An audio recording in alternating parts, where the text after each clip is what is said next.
Hello and welcome to Straight Talk, Supply Chain Insights, the podcast for your supply chain leader who is on the go and wants to be in the know. And now, your host, Lora Cecere.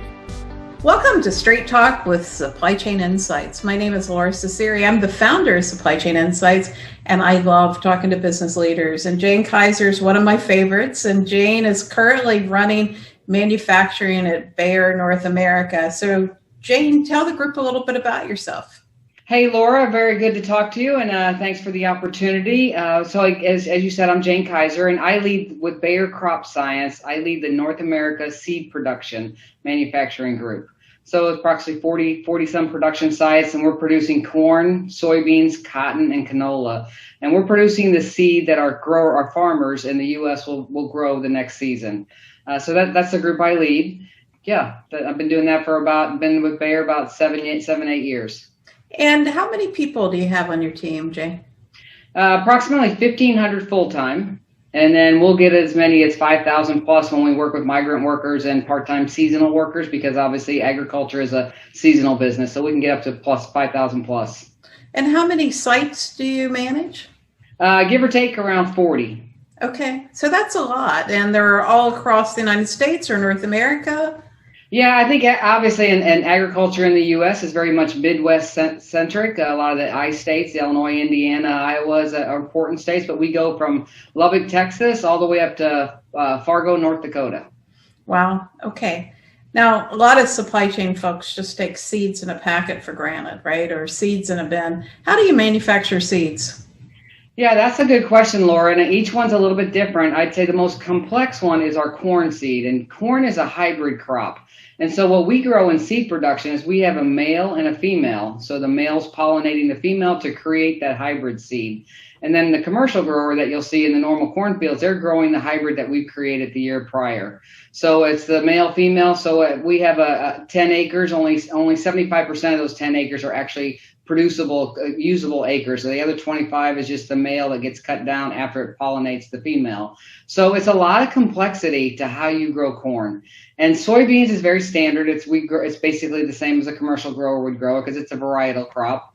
Cotton's a little more closer to a hybrid. It's kind of a cross. And canola is also a hybrid. And the interesting thing about canola is we spend a significant amount of money on bees, honey bees and leafcutter bees, different types of bees to pollinate our canola.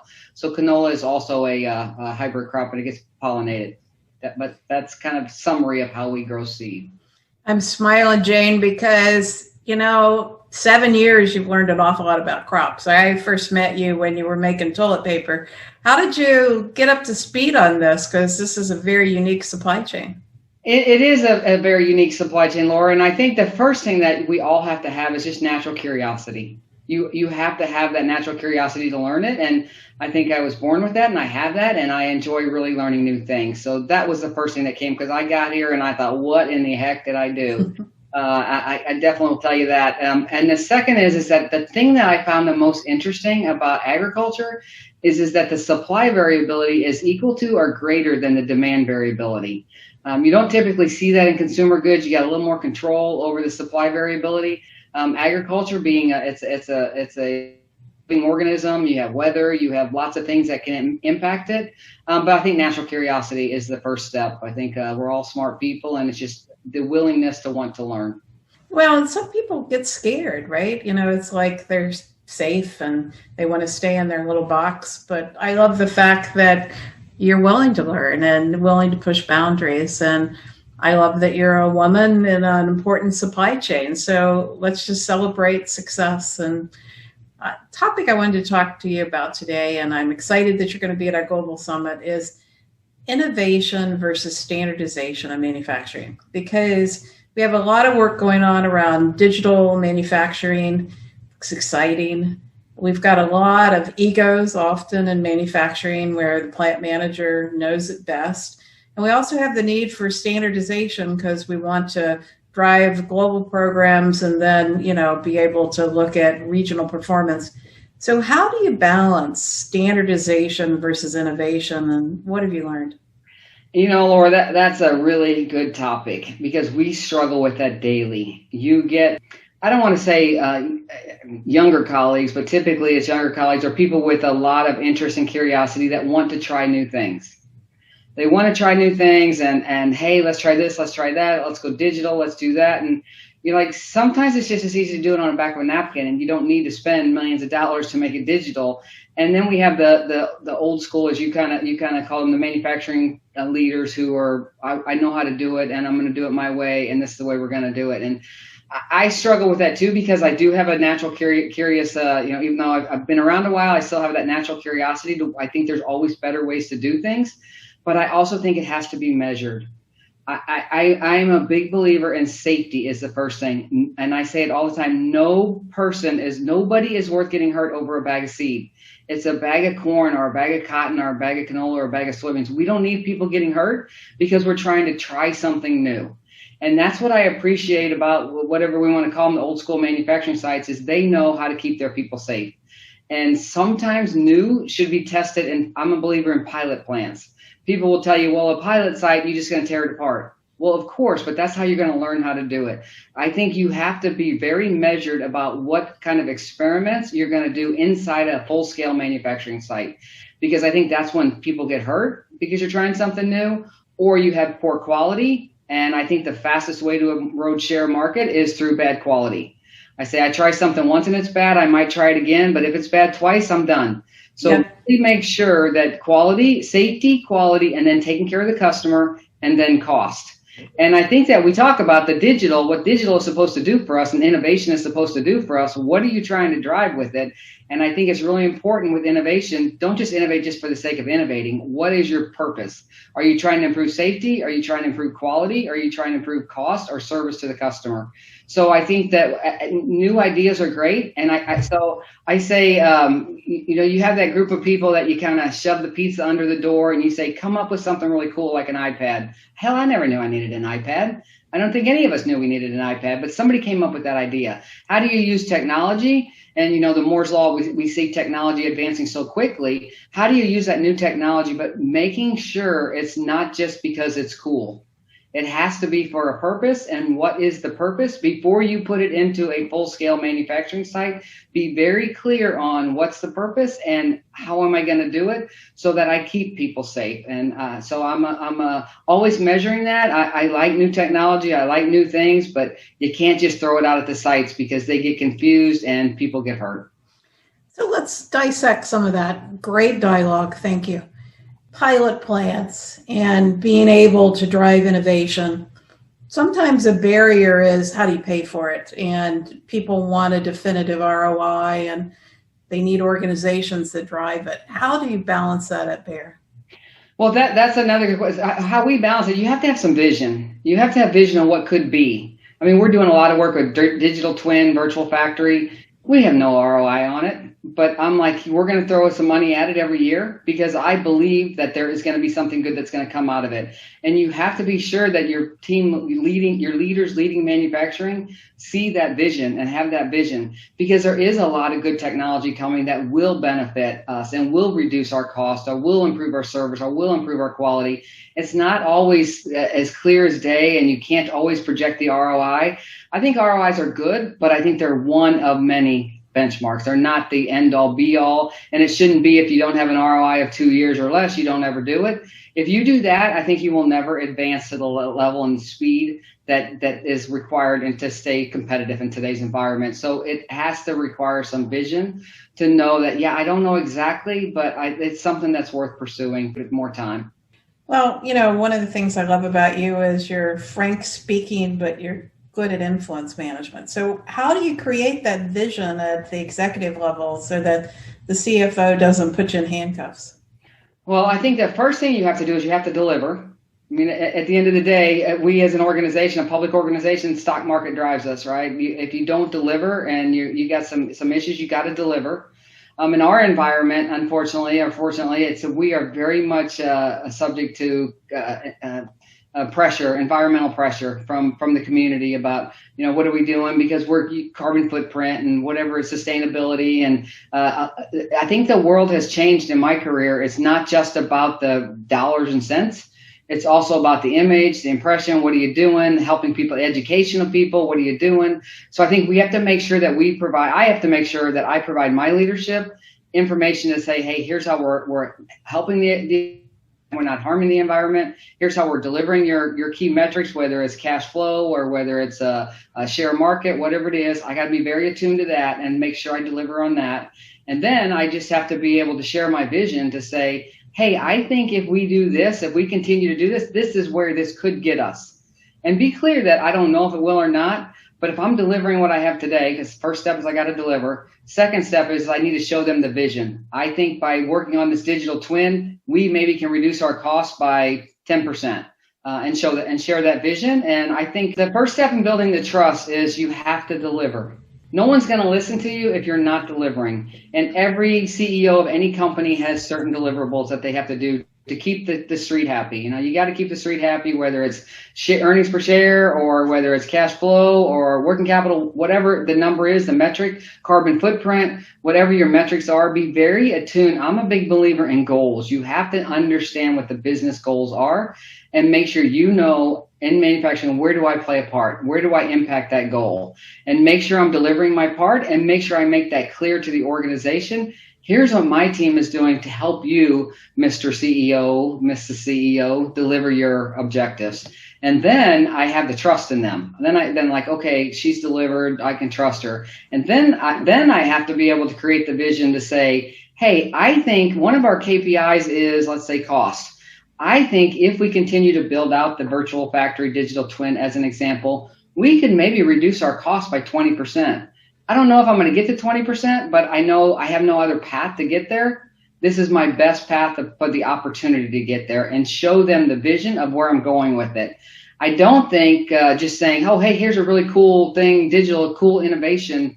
That doesn't work so well in my field, in the manufacturing field, because I'm not sitting in an innovation research group. I'm in a group that has to deliver, and I have to be able to tell my story. So let's get into the nuts and bolts. Do you have a group that drives standardization? We are working on that in our team. My team, manufacturing team, has learned me, and they've learned over the past 3-4 years in manufacturing that I am big on. We just had a conversation this morning. I said we were spending some capital money, and I'm like, this is not some engineer's cool idea, right? We are clear on what our gold standard is. And so I do have a strategy person that works for me, and what we are doing is setting a corn production plant should look like this. And how do we drive us all to whenever we change something up? So when we talk about our capital money, we say, are we driving to the gold standard, or are we creating something different for this production site? And so the whole group has to work on it. It's not just one person, but I do have a strategy team that kind of helps guide us to make sure nobody's going rogue and creating some cool idea.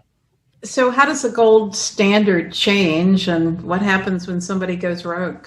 Well, the first part is, how does the gold standard change? I mean, evolution it's always continuous improvement. You're never standing still. You're going forward or backward. So we're constantly looking at how do we improve? Everybody looks at, what's your pie chart look like for your COGS? Where are you spending your money? Where do I focus on? How can I reduce my cost? Or where am I getting hurt? Examples are, a simple example is rapid chargers on forklifts. I mean, we all know in manufacturing that our forklifts are places of injury. People get hurt with forklifts. When forklifts are moving around, people get hurt. Batteries are being changed. So a simple one is every site's going to go to rapid chargers because that's a way to reduce safety. That's a simple example. But you'll find that you got a site that's rogue saying, oh, I'm not going to go like that. No, we're all going to go to this type of forklift, and we're all going to go to this type of charger, and this is the reason why. So you just have to watch the capital spend and make sure. And then you're looking at your pie chart and you're saying, where am I spending all my money, and where do I think I have most opportunity to reduce it, and what would be the optimal standard? And I would say that in manufacturing, I think that your pace of change, it might be a little bit slower. It has to be measured. I don't know if it needs to be slower, but it needs to be measured, because I still go back to, you got to deliver. And if you because I'm always big on, are we doing too many things? You can't upset the whole apple cart. Are we doing too many things? Let's be very measured on what are we going to focus on and why are we focusing. And it's either cost or service or quality, or cost, service, safety, quality, service, cost. Those should be your 4 main ones. Yep. Can't argue with that. Anyone in manufacturing knows that that is just the basics. But Jane, we got a lot of technology that's evolving. What excites you? What do you think has promise? I think what has promise in manufacturing is, as I just said, it's got to be measured, but consumers don't know what they want. I don't know what I'm going to buy when I go to Target. I have some idea. I'm probably going there for toilet paper, right? But I know I'm going to buy something else. And the way the consumer behavior is, I think our manufacturing process, and we saw it with the pandemic, right? We kept our inventories low because we thought we could respond quickly. Well, we all saw how that is. I don't think the answer is to build your inventories back up. Right. I think the answer is how do you make manufacturing more flexible and agile? How do you make production sites that can respond quicker, respond to consumer change in behavior? We can work all day long and spend all kinds of money on improving a forecast. But when you get to 80, 85%, you probably ain't going to get much better than that because people don't even know what they're going to get. I don't know what I'm going to eat for dinner tomorrow, So how do I make a manufacturing site in our business? I'll tell you, in our business, and this is public information, the USDA originally said 90 to 92 million acres of corn would be planted in the U.S.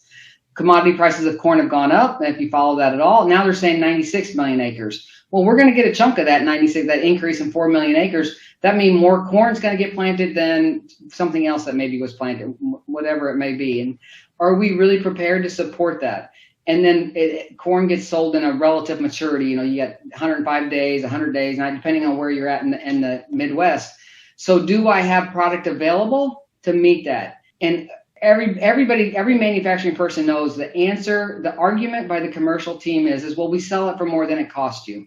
And my answer back is well, I sure as hell hope so, because we're a for-profit organization.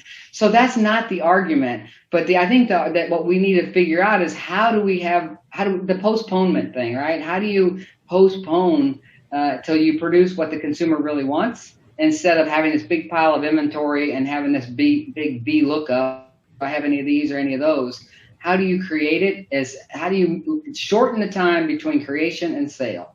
So I think that's what excites me. How do you be more flexible in your manufacturing process to be able to deliver what the consumer wants? Versus we talked about shaping demand, right? How do you shape demand based on what you have? A little bit twist on it would be how do you make what they want? So any last comments or thoughts for the audience? I think my last comment to the audience would be first, stay safe. And second, we all learned a lot with this pandemic. We've learned a lot, and we learned how we need to, and I think the U.S. really amazingly showed how flexible our people are. And I still, I've lived overseas a little bit, and I still believe the American, we are kind of entrepreneurial, and I think in our spirit. I don't know why it turns out that way, but in the way we're educated, and I think don't lose that and be able to turn on what's happening. And I think we demonstrated that a lot.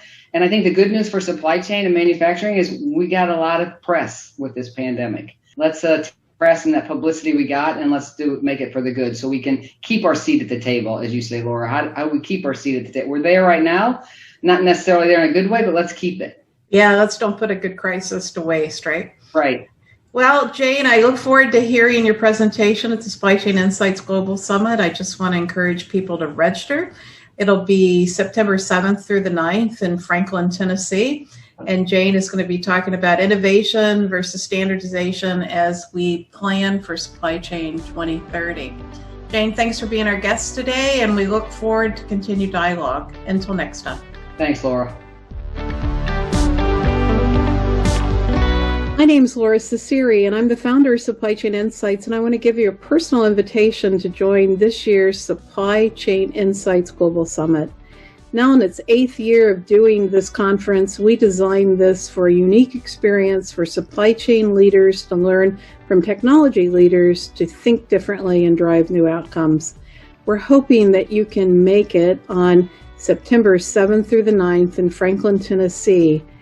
In the conference, we handpick all of the speakers, and we design the conference for a unique networking experience so that you leave to build a guiding coalition for change.